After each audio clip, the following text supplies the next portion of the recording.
Hi guys, welcome to my YouTube channel. I'm Ciara Victoria, and for today's video, as you can tell from the title of this video, I am letting my mother here ask me anything. She has come up with 3 questions that she would like to ask me. I don't know what her questions are, and this is just like part 1 of the video. In part 2, I'll be asking her 3 questions that she's unaware of, and this is just a fun video between me and my mother. Would you like to introduce yourself? Sure. Hello, everyone. I'm Mother. I am this lovely lady's mom for over 20 plus years. So we're excited to do this video together.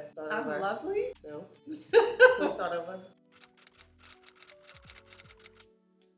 Hello, my name is Sandy, and I am so excited to be here with my lovely daughter of 20 plus years. So I can't wait for her to ask me anything. Well, no. You're asking me questions in this video.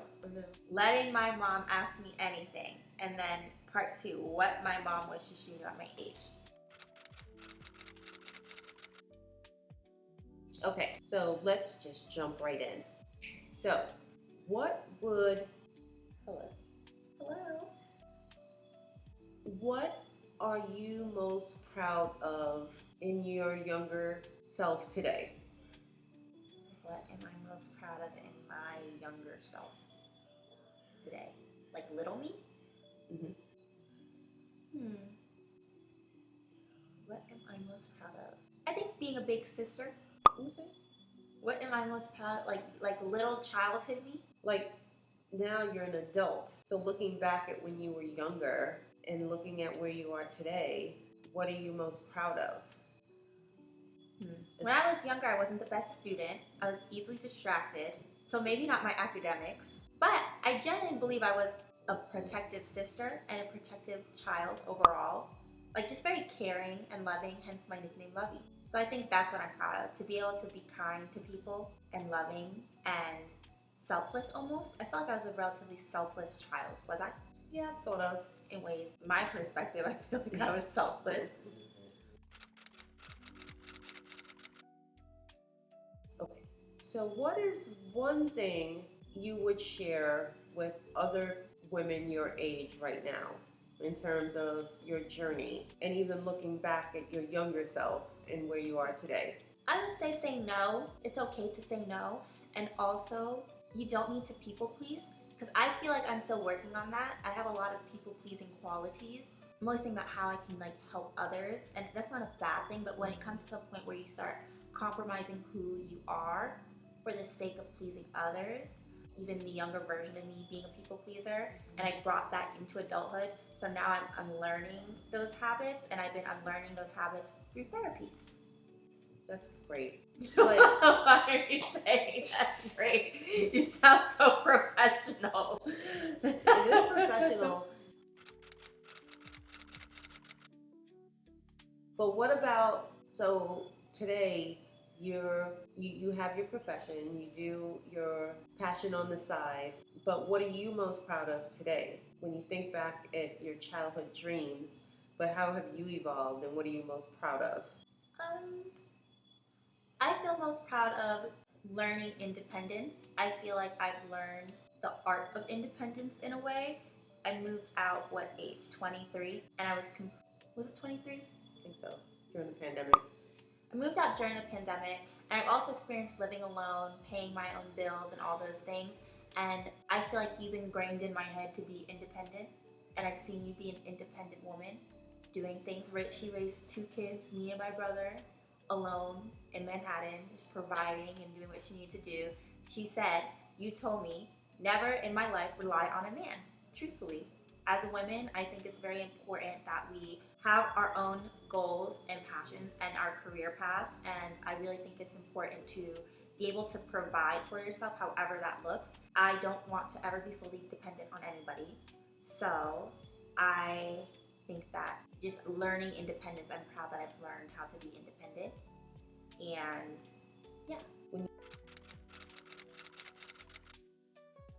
you think about in your teenage years, because a lot of teenagers go through things as they're growing into adulthood, But what advice would you give someone going through teenage years, becoming an adult? Like, what advice would you give them, knowing that from a mother-daughter relationship or a parent-child relationship, kids go through a phase in their life where they're trying to figure themselves out. So what advice would you give other people trying to figure themselves out? I would say it's very important to try new things, and I have you to thank for that, honestly, because in college, my only goal was to get good grades. I had a 4.0 GPA across the board, and you were encouraging me to go study abroad. And I remember being so turned off by that idea because I was so comfortable and I was scared to be uncomfortable. I thought maybe I would lose focus, maybe it just wouldn't be worth it. And then I remember I made fund my travel page to try to raise money to be able to study abroad. And in that alone, just studying abroad, I was learning so many new things, tapping into a different culture, meeting my best friend, she was my roommate. I met so many different unique people, tried different foods, saw different things in my life, and it sparked this desire and passion to travel. And also, I would say it's okay to start over in the sense of, oh, you want to do one thing, but then you change your mind and want to do the next thing. I told myself I was going to be a psychologist. I told myself I was going to be an attorney. I also told myself I never work in corporate, and here I am working in corporate now, and I actually really enjoy what I'm doing, and I love my team. So I just say, for if you're a teenager or young adult, at the end of the day, it's okay to try new things, and it's okay to be open and experimental in different ways. I feel like when you take those risks, even if it's something that you may have never seen yourself doing, at least try it. Because how will you know if you actually like that thing or not? You will never know unless you give something a try. That's the advice I would give, I think. And final question, when you become a mother, what would you do differently than what I did? That's a good question. I feel like I would be strict. Just you're strict. You are strict. You are strict then. Your thing was to be a parent first and then a friend later. I feel like I could open up to you more now than when I was a child. But also, you're compassionate. I just feel like you don't really say, we don't say I love you or things like that. Like, we don't say things like that. I think we show love language through acts of service. That's like your thing. Never really words of affirmation. Yeah. So maybe I would probably work on that. I feel like I would try to use my words more in the sense of saying, oh, I love you, or oh, I don't know. What else do parents say? I'm not parent. Coming up from a Caribbean family. Yeah, from a Caribbean family. I understand that. I feel like your thing is acts of service. That you don't say it, but you show it. And I feel like I'd want to learn to say it and show it. To be a little more affectionate in ways. And so I was a very strict mom. That's how I grew up.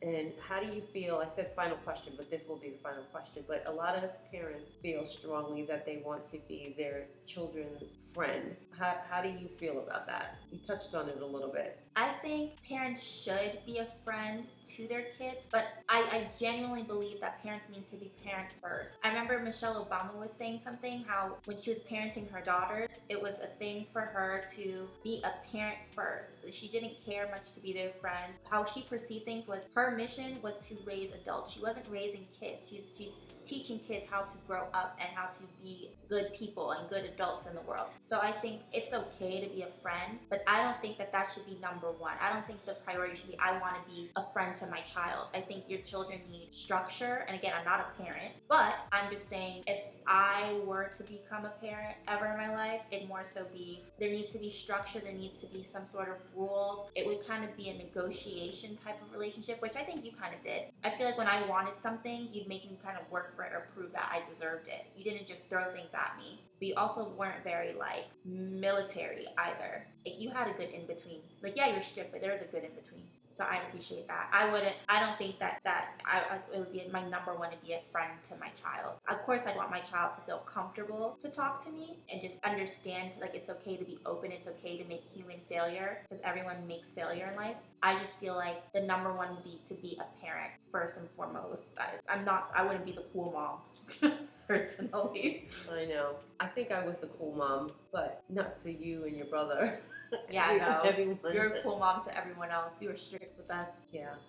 I have friends who people would say, like, if they drink or smoke, that they rather them do it in front of them than go out in the street and do it. But I didn't believe in that either. Like, I didn't want to be that mother until you all were mature enough to figure yourself out. Because I felt like if I started that, it would just open up the doors for other things. But again, everybody has different parenting styles. Yeah, you can't knock someone's parenting style. We all learn in different ways and do things differently, have different experiences. I think with my personal experience, I would be strict to an extent. Maybe not as, no, maybe I would be as strict as you.